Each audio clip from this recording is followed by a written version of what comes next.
Oh, hello. Excuse me. ए हजुर पैसा आउने इन्टरभ्यू हो नि हजुर के नमस्कार नमस्कार तपाईको परिचय दिनु न हाम्रो यहाँ दर्शकहरुलाई तपाईँहरूकै रसिली हँसेली फनी इन्ट्रेस्टिङ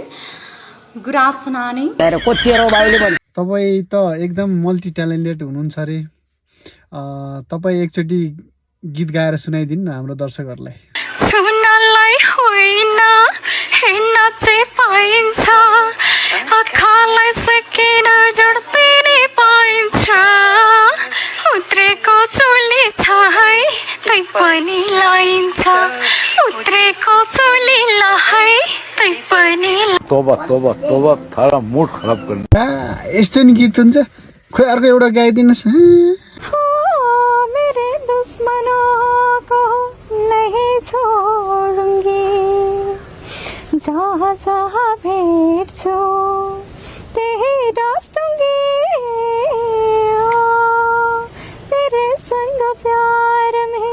नहीं तोड़ना तपाईले जस्तो गीत त अरूले नि गाउँदो रहेछ नि धेरै नै गाह्रो पर्छ नपत्याए सुन्नुस् त मेरे दुश्मनों को नहीं छोड़ूंगी जहाँ जहाँ भेट्छु त्यही डाँच्नुङ्गी कस्तो लाग्यो अनि उहाँको गीत अहिले त म बताउन चाहन्न भन्नु न भन्नु अब पब्लिकमा बताइराख्न जरुरी छैन नि त अनि कहिले भन्ने त कहिले हो यसले सेपरेट ला ठिक छ बरु हाम्रो दर्शकहरू बोर भइसक्नु भयो एक्टिङ गरेर देखाउनुहोस् एउटा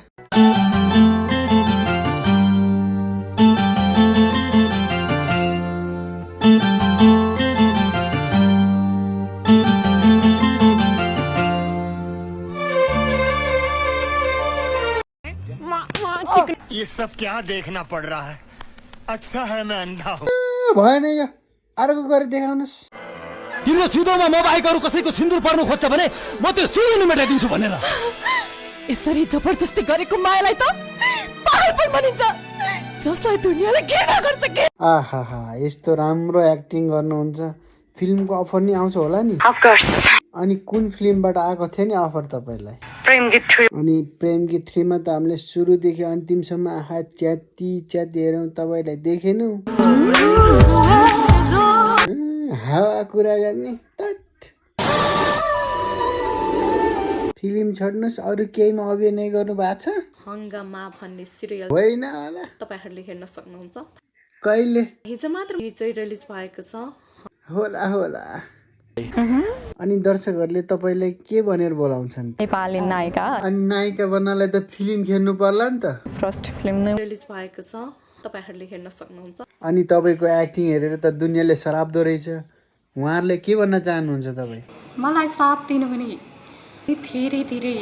धन्यवाद दिन चाहन्छु र उहाँहरूलाई मैले हटपल हटसन सम्झिराखेकी छु सम्झेर मात्रै हुन्छ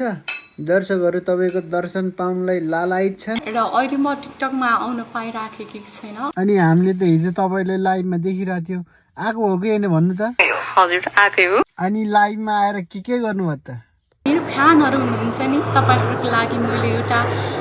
छोटो गीत गाउन लागिरहेको छु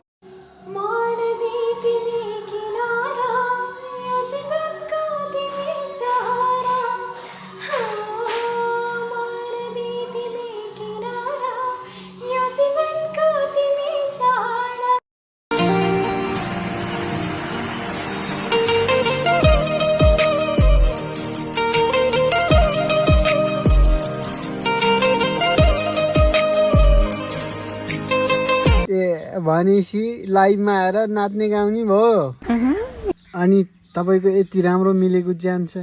कसरी सम्भव भयो यो मेन्टेन पनि हल्का फुल्का गर्छु म यसको राज भन्नु नि दर्शकहरूलाई टिप्स त नखुलाइदिउँ होला किन नि गुराजी कि कसैले तपाईको डाइट कपी गर्यो कसले रेखा थापै ए उहाँलाई चाहिँ भन्नुभयो सोधिराख्नुहुन्छ ठुल्ठुला मान्छेलाई मात्र होइन हाम्रो सामान्य दर्शकहरूलाई पनि दिनु पर्यो टिप्स तपाईँले। स्लिम नै हुन चाहनुहुन्छ भने अलिकति निन्द्रालाई पनि कम गर्नुहोस्। अनि खानामा त अब खाना त के खाने भन्ने त्यो तपाईँहरूले युट्युबमा अथवा गुगलमा सर्च गरेर पनि भेटाउन सक्नुहुन्छ। हामीले युट्युबमा सर्च गर्दा त यस्तो देखायो। तपाईँहरूले धेरै समयदेखि मलाई खोजिरहनु भएको छ र मेरो सम्पूर्ण अडियन्सहरूलाई चाहिँ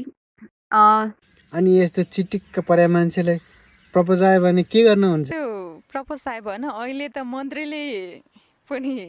मलाई चाहिँ प्रपोज गर्यो भने त्यस्तो एक्सेप्ट गर्दिनँ मैले। किन नि हजुर यो एक्सेप्ट नगर्ने चाहिँ कि कोहीसँग लप परेको छ? अनमोल केसीसँग।